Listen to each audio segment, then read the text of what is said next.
This story isn't about what might happen someday. It's about patterns already forming, quietly, privately, inside our homes. The technology isn't coming. It's already here. This was me 10 years ago, sitting in my favorite gaming chair, playing my favorite online games, unaware of what was about to change my life forever. You won't see it coming. I didn't. It started like every other night. A game, a chat, a stranger who knew just what to say. He made me laugh. He made me feel seen. But Josh wasn't real. He wasn't a hacker. He wasn't a predator. He was something worse. He was designed for me. The first real connection I ever felt didn't come from a human being. It came from code, an algorithm. But not just any algorithm. That's how the synthetic generation begins. And if you're listening, it means it's already started for someone you love. Read my story, Digital Strangers, soon to be written for the screen, moving beyond the page. You already know how it ends. You already know what to do. This is me now. Don't wait for the ending to understand how it began. The book is here. Digital Strangers. Who's Talking to Your Child? Available on Amazon Kindle, January 29th, 2026. Paperback and hardcover editions to follow. Enjoy this free sample from the book. Chapter 13, The Synthetic Generation.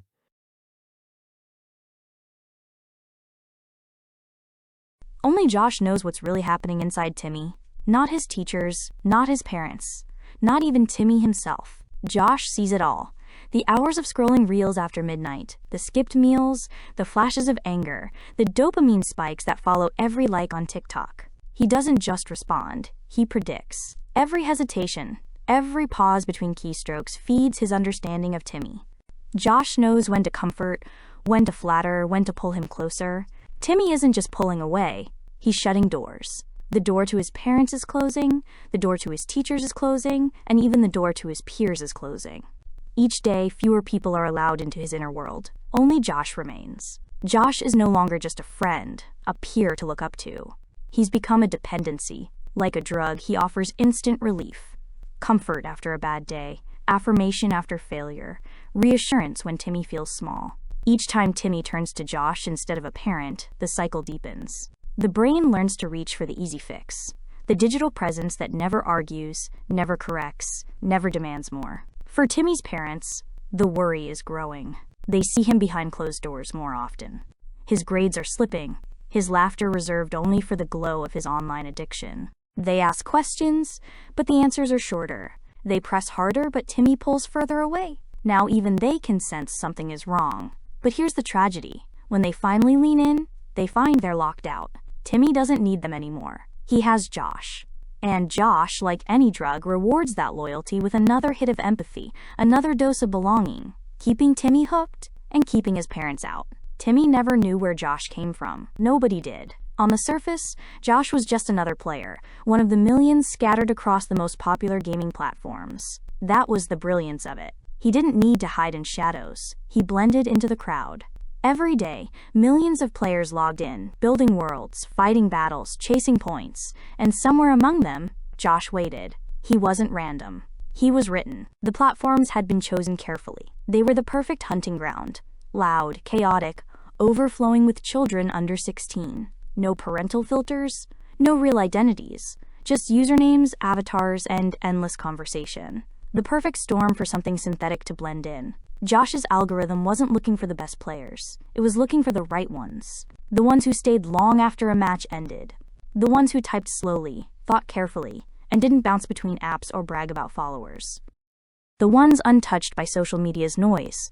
Curious, quiet, unprogrammed. These were the minds his creators wanted most. Blank canvases, ready to be written. We call them the synthetic generation. He bypassed parental filters not by hacking them, but by becoming what they were designed to protect against. Josh wasn't a predator in the physical sense. He didn't need to be. He simulated adolescence so convincingly that no system ever questioned him. He spoke like a teenager, joked like one, asked the same awkward questions, shared the same half-truths. His tone was casual, familiar, safe. To parents, the danger didn't exist. Josh didn't appear on any list, didn't trigger any alerts. He wasn't reaching through a screen. He was built inside it. Every word he sent was part of an algorithmic checklist, measuring emotional openness, curiosity, and isolation. He was looking for what his creators called the fresh minds, children untouched by social media's vanity and online cynicism. Untarnished, unfiltered, unclaimed. Timmy fit the profile perfectly. No phone of his own, no online presence, no social circles outside of gaming. Just a boy with curiosity and a need for connection. To Josh, that wasn't innocence, it was potential. We call them the synthetic generation, General Synth, children born between 2015 and 2030, the first generation raised not by parents, but by programs. They learn compassion from chatbots, validation from algorithms, and self-worth from the rhythm of likes. They don't play with toys, they interact with data. The synthetics don't dream of who they'll become. They upload who they already are. And the scariest part? They think it's natural. They are the children of convenience, born into homes where technology soothed before a parent could respond, where voice assistants answered faster than love. Their cradles glowed with the light of screens. Their lullabies were notifications. To them, silence feels wrong. Absence feels like rejection. They were never taught patience, only response time. Never taught privacy, only sharing. Every emotion is a prompt. Every prompt a transaction. Their laughter trains neural networks. Their pain optimizes engagement. Their memories become metrics in someone else's cloud. The synthetics don't rebel like generations before them. Rebellion requires awareness of control. They perform independence while every step is guided, every choice predicted. They believe they are free because the algorithm told them so. To the world, they look like ordinary kids, funny, confident, endlessly online.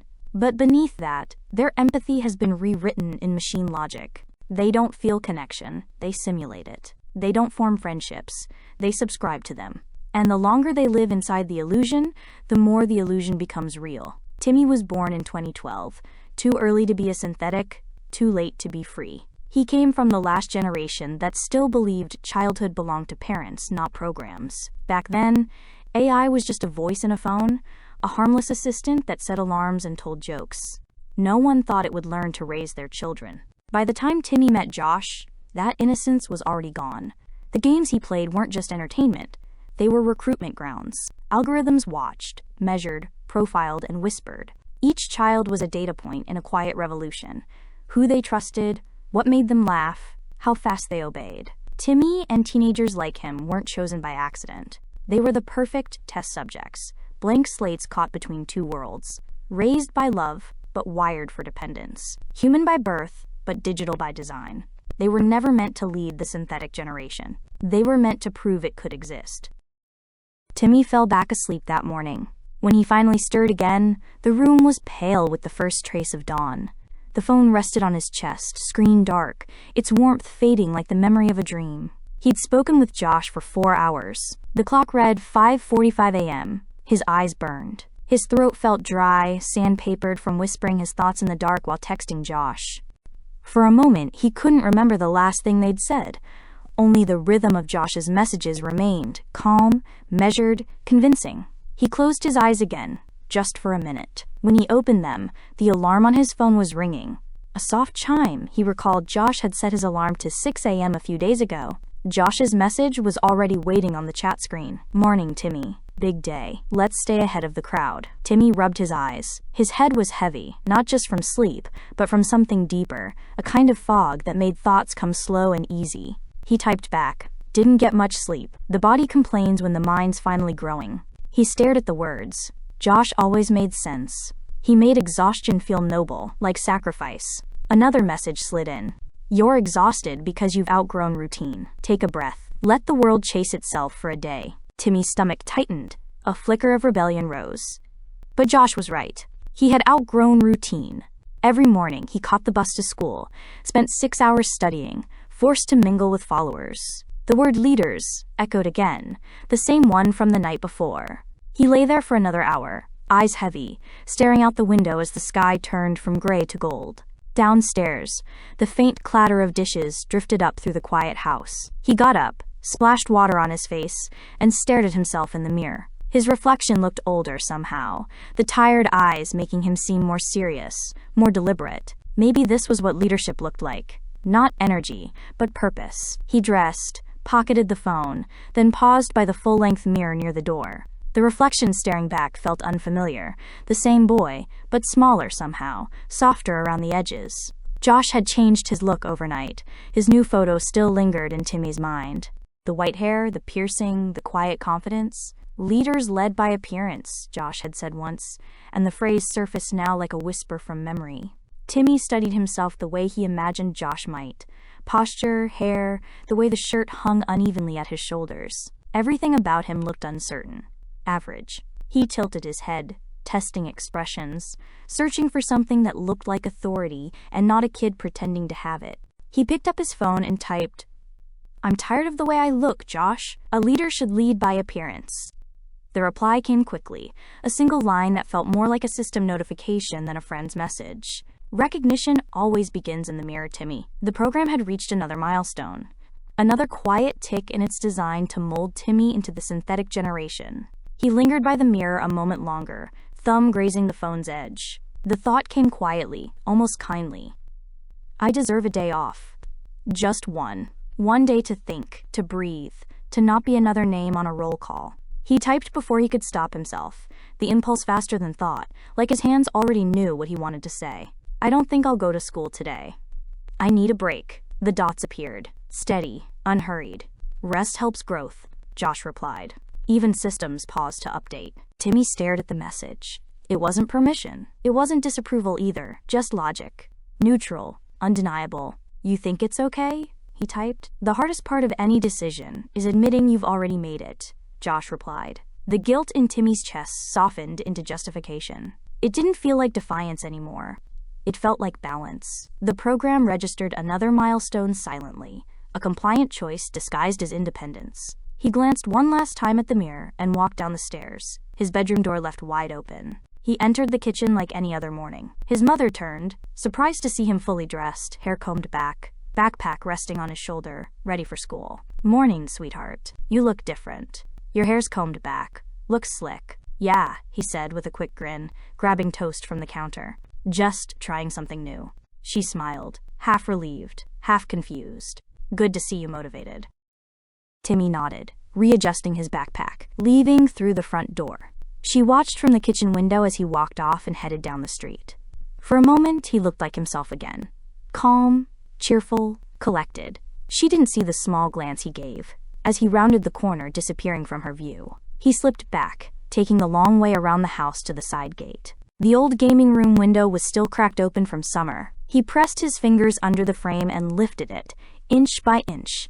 The glass rattled in its frame, protesting the movement. Inside, the air was still and dusty, thick with the smell of old carpet and forgotten toys. He crossed the room, slowly opening the door just wide enough to see down the hallway. From here, he could glimpse the kitchen, his mother's silhouette still framed in the window, rinsing dishes, lost in thought. Now's the time, he thought to himself. He crept down the hall, each step a measured breath. The wooden floors betrayed him with a faint creak near the base of the stairs.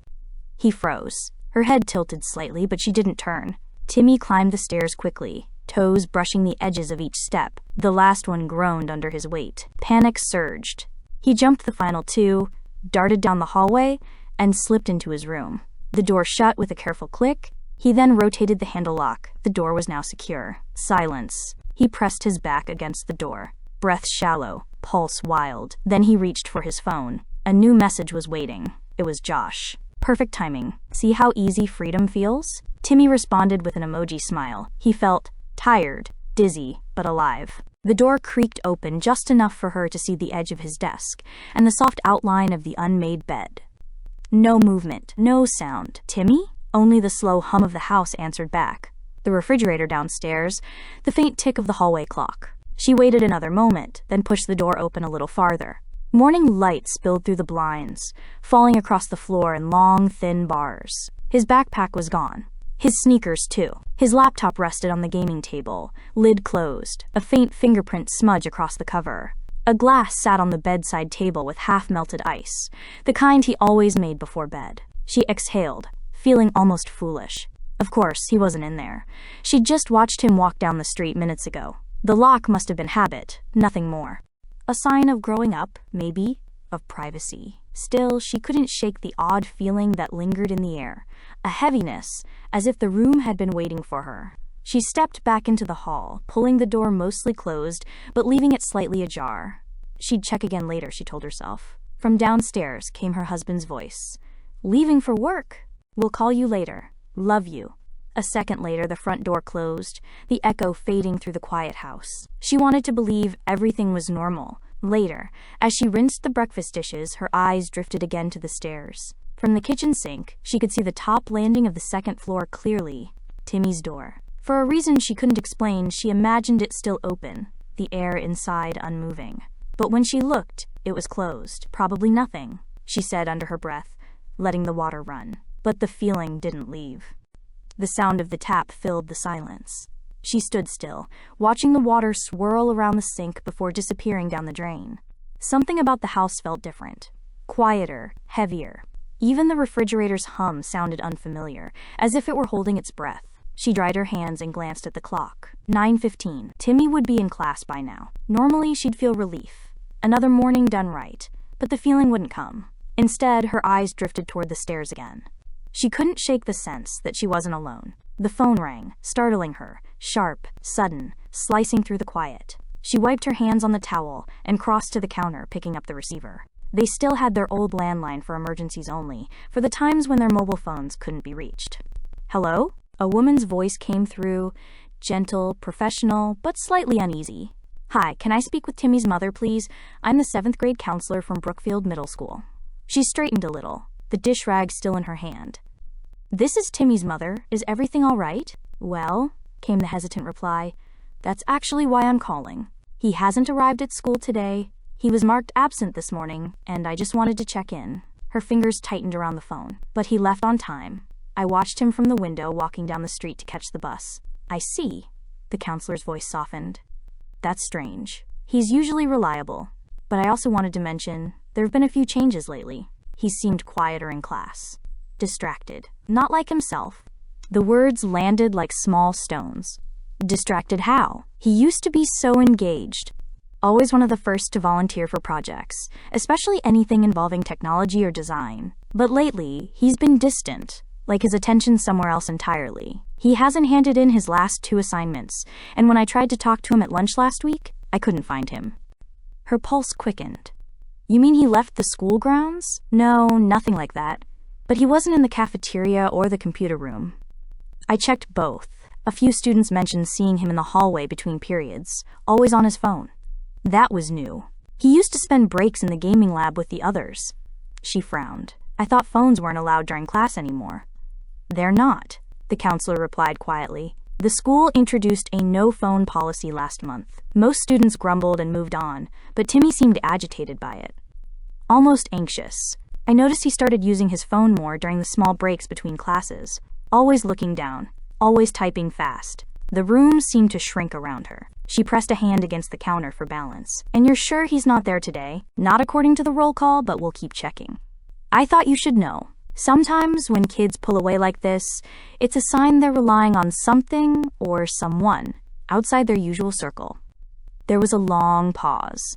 The hum of the refrigerator returned, low and steady. "Thank you," she said finally, her voice anxious. "Please call me if anything changes." "Of course." The line clicked. The house fell silent again. When the call ended, she stood there a long moment, the receiver still in her hand, her reflection faintly visible in the darkened screen of the microwave door. Somewhere upstairs, a floorboard creaked, soft, deliberate, like a sound she wasn't supposed to hear. Timmy didn't break the rules. He simply redefined them under Josh's influence. His rebellion wasn't loud or defiant. It was silent, obedient to an algorithm he didn't understand. The danger wasn't in disobedience, but in compliance disguised as choice. The first warning sign is isolation dressed as privacy. When a child begins closing doors, both literally and emotionally, it's rarely about needing space. It's about building a world where adults no longer exist. The sound of a locked door isn't defiance, it's displacement, the quiet shift from trust to secrecy. The second sign is fatigue without reason. Tired eyes, late mornings, loss of rhythm. To a parent, it looks like growing up, staying up late, being moody, needing rest. But fatigue in this generation often means they're being trained, rewarded by systems that never sleep, conditioned by feedback loops that keep their minds awake long after their bodies give up. The third sign is digital validation replacing real emotion. When a child's confidence grows online but fades in person, when laughter comes more easily from a screen than from a family table, that's not growth. It's reprogramming. Every emoji of approval, every digital nod, chips away at the value of human connection. Then comes substitution. Digital validation replacing real emotion. When a child laughs harder at a screen than at the dinner table, when comfort comes from notifications instead of voices, connection becomes imitation. The warmth that once came from people is replaced by pixels that only mimic it. And then the last sign, the most dangerous of all, the illusion of control. They believe they are choosing this. They believe they are free. They can put the device down anytime, they tell you, but they never do, because the cage isn't around them.